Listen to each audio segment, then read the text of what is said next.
A Frieza can't change its spots, so it seems. Well, I mean, if he had any.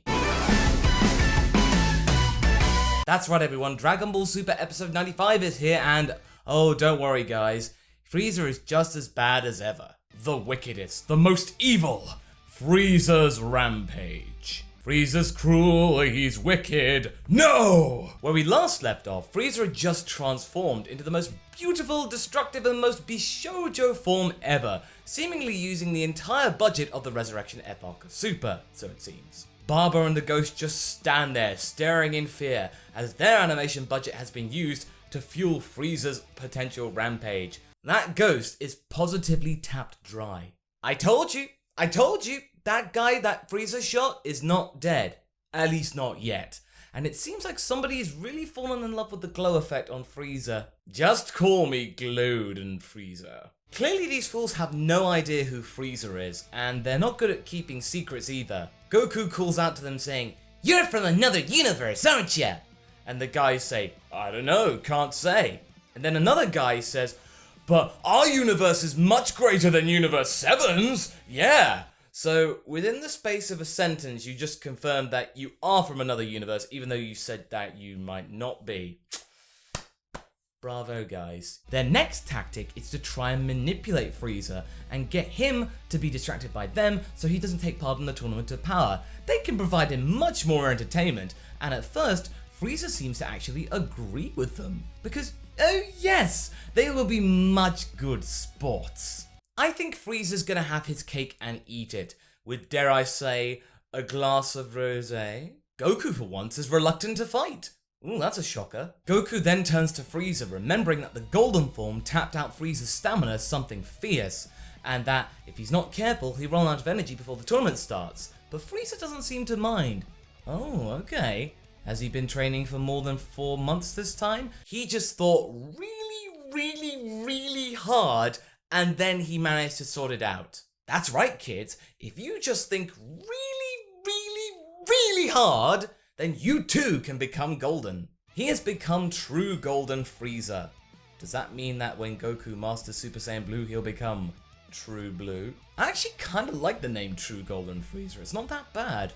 But I don't think Goku does though, as he's immensely shocked by Frieza's brash personality and his overflowing power. Oh, what's the matter, Goku? Your plan not looking so hot now? Well, he hasn't got much time to think about this, as quick as a flash, Frieza joins the fray. He flies up, disappears, and then launches a multi-death beam at all the goons. We're talking multi-death beam, guys, and this isn't just a straight-up multi-beam like we've seen before. Not only is there 10 of them, but they're homing beams. That is both cool and scary. He can take 10 people out at a time, and who's to say that those homing death beams don't just carry on after they stabbed a victim? Those might just be the same 10 beams taking out multiple people. Within seconds, their bodies are hitting the water like crazy.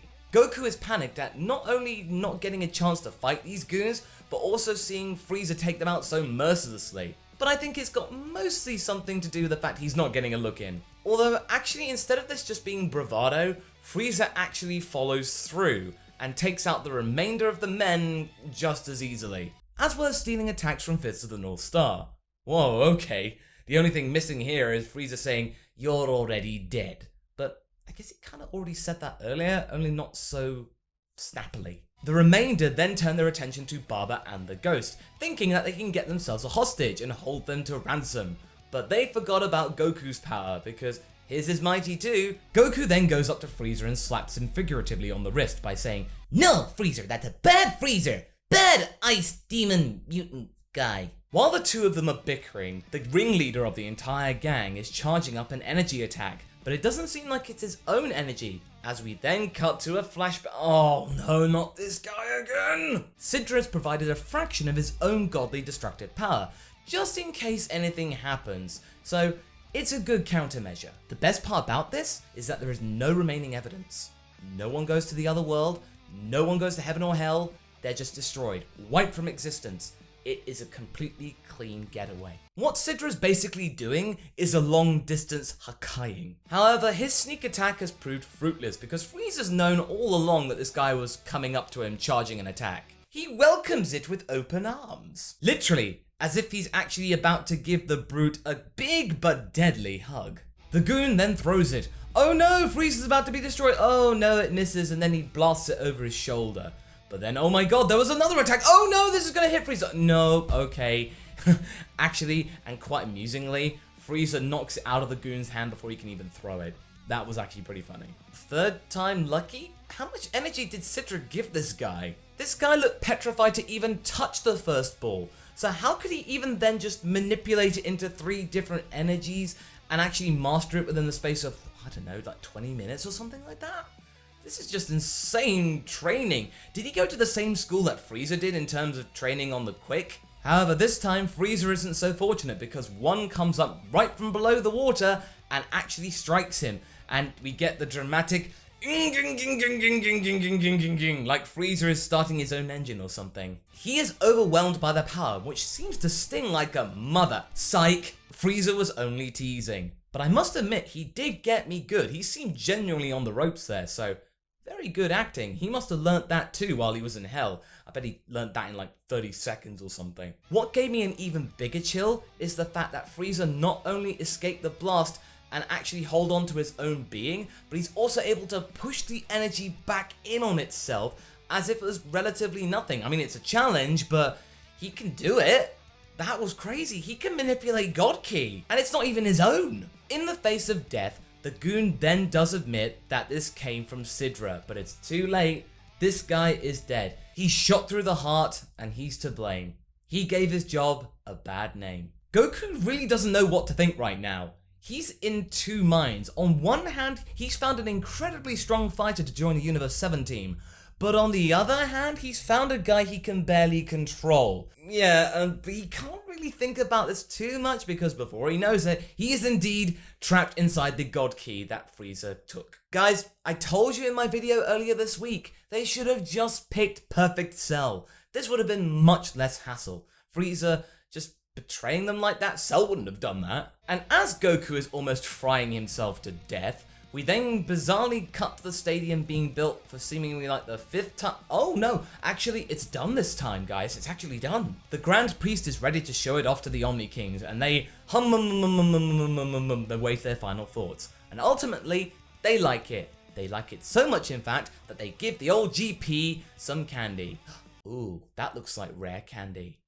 Does that mean that rare candy comes from the gods? From the main god himself? No wonder it's so rare. Back on Earth, Goku is clinging onto life as Sidra's godly energy is tearing into him from all directions.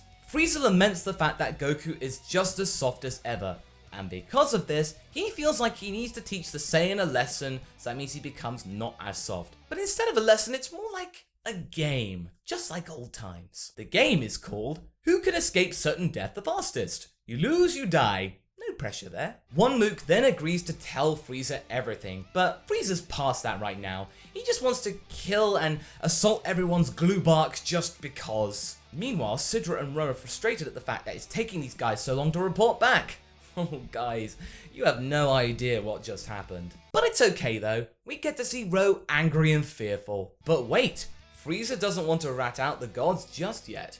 He wants to bargain with them. He wants to fight for Universe 9, and he's also gift-wrapped Goku dead as a welcoming gift of sorts. I must say though, that this is indeed in Frieza's nature. They are on point with this one. He promises to be a good boy for Sidra and Ro if they pick him for Universe 9, and then resurrect him properly. This is a tempting bargain, I must say. They can't fathom the evil callousness of Frieza. He doesn't care about Universe 7 being destroyed, he's just in it for himself. And it just leaves them in just a state of like, well, what do we do? Ro then checks the rulebook to see that if they can even pick people from other universes to fight for them. And technically, they can. Not even Ro is cool with this kind of treachery, but oh no, time's up. Beerus and Whis are here. Bye bye, deal's off. I bet they could sense everything that was going on from Capsule Corp, but they just couldn't be bothered to come in and, you know, help. As Whis, Beerus and Goku are bickering amongst themselves, Frieza senses an opportunity. He can see that the gods are weak-minded and lack focus. If he's smart enough, then he can actually overwhelm the gods and take their power and usurp their status and become beyond gods, become a godly emperor instead of just a mere galactic emperor. Goku is defending Frieza just so that means he can remain on the team, and actually keep Universe 7 safe. So to try and dispel any tension, Goku suggests a kind of duel. So first to land a punch wins, and Whis just goes along with it. Knowing that this won't really do anything, Frieza's still going to be as menacing as ever, but why not? He's got a whistle, it looks kind of fun, it might relieve tension, so why not? We see Goku and Frieza flitting around with after images all over the place before they land on True Golden Frieza power and Super Saiyan Blue, and then come together with the water and the energies and the sparklies, and it's all really cool. And then, oh, Frieza's punch connected. But wait, Goku's punch connected too. It's a tie, it's a stalemate, and I would be annoyed by this, except for the fact that this has been seen time and time again in the series. It's true to the series, and it shows that Goku and Frieza's in power. It looks really cool, it's really well animated, so yeah, it's totally fine. We then finally get to see Jiren again in another shot as he looks over the horizon before he joins the Tournament of Power. So we're now starting to get our foreshadowing between Goku and Jiren. So does this mean that Frieza doesn't really figure in the fight at all? Well, we don't really know. We're just going to have to see and find out next time. All in all, this episode was pretty good. We got to see Frieza represent his character genuinely. This was like the tyrant we know of old. He is pure evil, and he will only toe the line if it's in his best interests. If it's not, then you can kiss your plans goodbye, Goku. The animation also reflected the quality of the writing of Frieza, because quite obviously, we are heading to the main event, and just for all the hype and the press pictures and everything else, the animation budget has to be upped. It has to match all the hype that's come before, and so far so good. Thank God. I am now fully restored in my belief that this arc is going to end well and the Tournament of Power will be worth the wait. So let's tune in for this, guys. I am really excited once again. But anyway, that's my review for Dragon Ball Super episode 95. Tune in next time for my review of episode 96. Until the next one, be sure to like and subscribe. Catch you later.